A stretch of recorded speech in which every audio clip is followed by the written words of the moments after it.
بسم اللہ الرحمن الرحیم۔ ناظرین گرامی، ہم فارسی گرامر پڑھ رہے ہیں۔ اس سلسلے میں یہ 8واں درس ہے، ماضی نقلی بعید یا ابد۔ یہ بہت کم استعمال ہوتا ہے، لیکن بہرحال اس کے بارے میں آپ کو سمپل سا اور سادہ سا تھوڑی سی معلومات دے دیتا ہوں۔ یہ فعل ماضی بعید اور ماضی نقلی یعنی ماضی قریب کو باہم جوڑنے سے بنایا جاتا ہے۔ آپ اپنی سکرین پر مثال دیکھ رہے ہیں، دیدے بودے اند، دیدے بودے اند یعنی دیکھا ہوا تھا۔ اور یہ کیسے بنتا ہے؟ صفت مفعولی اور ماضی نقلی کو آپس میں ملانے اور مصدر بودن کے اضافے کے ساتھ۔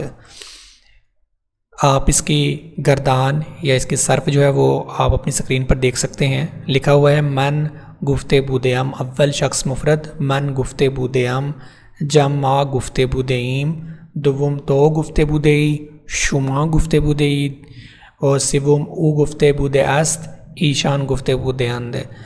تو یہ بہت ہی سمپل ہے، اس کا استعمال بہت کم ہوتا ہے، لیکن بہرحال آپ کو پتہ ہونا چاہیے فعل ماضی ابد کا۔ آپ اپنی سکرین پر ایک حکایت بھی دیکھ سکتے ہیں۔ حکایت کرد که چون از مدرسه به واسطه بیمار بودن اخراج شده بوده است، از آنجا که جوانی مستعد و کارکن بوده من شخصاً به کار او علاقه‌مند شده بودم، کہ میں شخصی طور پر ذاتی طور پر اس کے کام کو پسند کرنے لگا تھا۔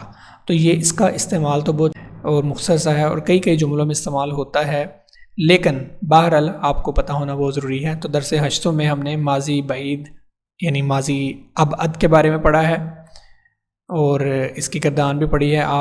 آپ نے اس کی پریکٹس ضرور کرنی ہے، اور آپ کردن، گفتن، نہادن، رفتن، آمدن یا خفتن سے، ان افعال سے اس کی پریکٹس کر سکتے ہیں۔